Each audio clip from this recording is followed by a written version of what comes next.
Hi guys, it's Jerry Detweiler, Education Director for NAV, and I'm here for our Office Hours Live, our weekly time to talk and answer your questions about credit and financing for your small business.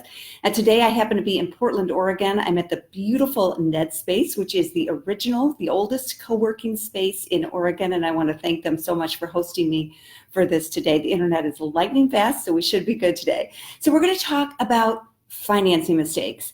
And I know mistakes isn't something that we want to talk about, but if you're a small business owner, you're going to make mistakes. And we want to try to minimize or head off those mistakes as much as possible. And so we want to do that specifically today when we talk about financing. So the very first mistake that we often see business owners make, and at NAV, we have over 1 million small business owners who can see their business credit through our platform. So we deal with a lot of small business owners all over the country, different businesses and different sizes. And one mistake we see is that people don't understand the main criteria that are going to go into evaluating their loan application. So a great example, and I hear this all the time, not only from advisors that I work with, from small business experts, but someone will come in, they'll get into the application process, and they will have never checked their credit. And so they don't know that there's a problem that could potentially get them turned down for a loan. So the three main factors you want to know before you even start looking for financing are your time in business, how old is your business? Number two is your revenues. Many lenders want to look at revenues. That doesn't mean you can't get financing if you're a startup. There's startup financing available pre-revenue in certain circumstances. And the third is your credit. You want to know your business and your personal credit. The Federal Reserve has shown that approximately about half of all small business owners rely on both business and personal credit for their financing. And so you want to make sure you know them both and make sure they're both strong. Of course, you can do that for free at NAV. I'll put the link down in the comments below if you haven't checked. The second mistake is that you haven't provided the lender with enough information to say yes.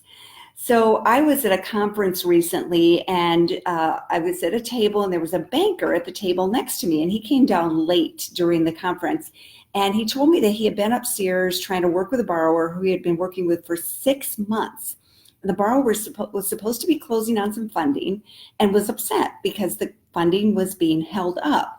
And the reason, and he had it well documented, was some documentation that he needed from the borrower that he had requested way back in the beginning, 6 months ago. And he had repeatedly asked for this documentation and hadn't received it.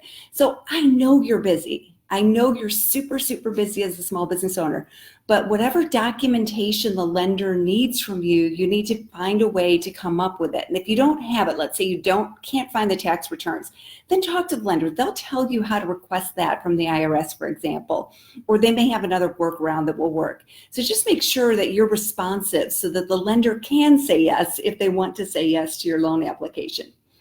Mistake number three is business owners often don't know how much they need to borrow. So the question is, how much do you need? And the common answer is as much as I can get. And banks don't love that answer. A lot of times I see business owners are afraid to ask for the money they need. I was recently talking to a banker who said to me, I see a lot of applications that I'd like to approve, but the borrower isn't actually asking for enough money. And I can see that there are going to be cash flow problems, a year down the line or a year and a half down the line, or they're not going to be able to accomplish what they want to accomplish in order to pay me back on time. So it's not just a matter of asking, too much. It could be that you're not asking for enough. And so if you're not sure how much you need for your business to accomplish those goals, I'm going to give you two resources. One is your accountant. You should be friends with your accountant. If you can't talk to your accountant about these kinds of things, then you need a different accountant, or you need to start that conversation so they can help you do some projections and figure out how much you need to borrow. Another place to look for that kind of help is from your local Small Business Development Center advisor or your SCORE mentor. So if you're not working with a business mentor, SCORE and SBDCs are free resources that can help your business.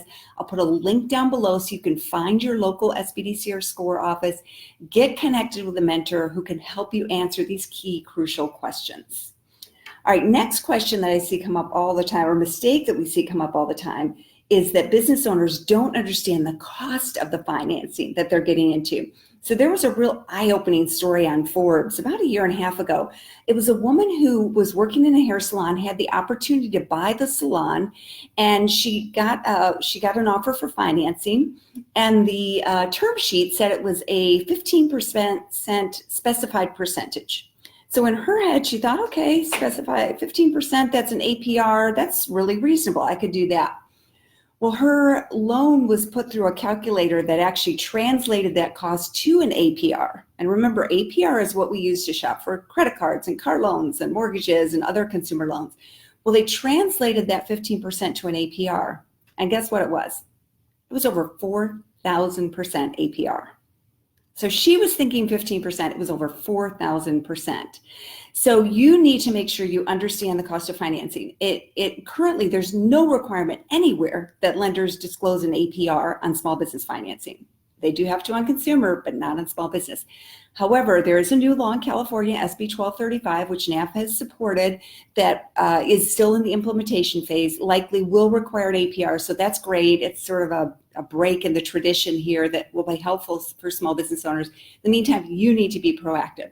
So here's what I want to do. I'm going to put a link down below to the free calculators we have at NAV. This page does not require that you have a NAV account. It doesn't require any personal information. All it does is let you take that information from the term sheet from the lender, plug in the numbers, and translate it to an APR. So you can see if it's a good deal or not. I'll give you a perfect example. I know a lot of business owners love, they're getting capital from online sources, PayPal, Amazon, places like that. It's convenient and easy and very easy approval. But sometimes they don't understand because the cost isn't calculated as an APR, that maybe they're paying 30% APR.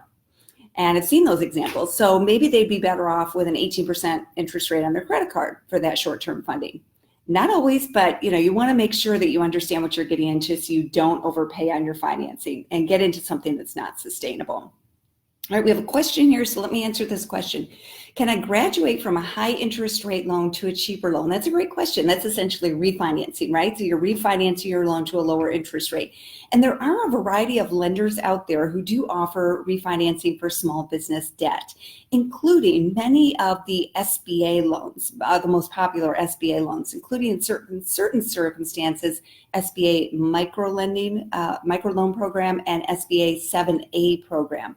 There are some restrictions, so you want to talk to a lender. But yes, once you've built stronger credit or increased your revenues or otherwise made your business more attractive to lenders, then you may be in a great position to refinance that debt at a lower cost. And you certainly should check out those options to see if they're possible. All right, anyone else have a question? Just feel free to put it down in the comments below, or you can do it later. Be happy to answer questions, take them on an ongoing basis. All right, big mistake number 5, and this is probably the biggest mistake that I see with small business owners, is they take the financing that's best marketed to them, not the financing that's best for their business. So they're scrambling, busy. The Fed says it takes about 25 hours on average for a small business owner to look for financing. I think that's actually a little conservative. And so they end up with something that comes into their email box or comes in direct mail, or someone calls them offering them financing, and they don't really shop around and find out what's best. So one thing that we're trying to tackle really seriously at NAV is this problem that small business owners are so time-starved, and there's so much they don't know about small business lending that they end up making choices that may not be best for their business. So a quick suggestion for you, if you don't have a free NAV account, get one. We'll have a link below. When you plug in your credit data, and then optionally, here's the pro tip, add your bank account data. This is read only. We aren't going to take money from your bank account. It's just so we can see the revenues. So then we can match you using our Match Factor technologies to lending options. So then you can sort through and then see, okay, here are the options that are a good fit based on my qualifications. And here are the ones that I want to check out further and I want to potentially apply and pursue these lending options, rather than just going on a search online and looking at different options and not really understanding what's a good fit for you. So you want to save time, but you also want to save money. And that's our goal at NAV, is to help you do both by matching you to loans and lending that are a good fit for you based on your qualifications. All right, so I hope you found this helpful. Those are the 5 top mistakes we see with financing. If you have a question about small business financing options, about your business credit, put them down in the comments below. I'll be back next week. Next week, it will be Wednesday. Typically, it'll be every Thursday at 1 p.m. Mountain Time, but I'm traveling next week, so we'll change it up a bit. But please come back and ask your questions, and let us try to help you sort through this confusing credit world. All right, Melissa, real quick, let's answer your questions. How do you increase your business credit score? I don't have anything negative on my credit. So Melissa, if your credit score isn't strong, but you don't have anything negative on your business credit, then it's probably that you don't have enough references on your credit report. So you probably need to add a business credit card that reports, and or a vendor account or 2 that report. And we'll put links down below to both. So we have a list of vendors that are very easy to get, that don't check personal credit and do report to business credit. And then we have a list of all the major business credit card issuers and the commercial credit reporting agencies that they report to. So we'll list down those both down there for you. And then with those, that can help you. I will give you one more pro tip before I wrap up for today. And that is, with a Dun & Bradstreet DMB Paydex score, you actually need to pay early. So you want to pay before the due date. You don't get extra credit on your consumer credit for doing that, but you do on business credit. All right, I hope you found this helpful. And thanks again to NetSpace in Portland, Oregon. If you're out in Portland, you got to check out this space. It's fabulous, and they've helped a lot of entrepreneurs succeed. And that's what we're trying to do at NAV. So join me again next week, and all the best to your business.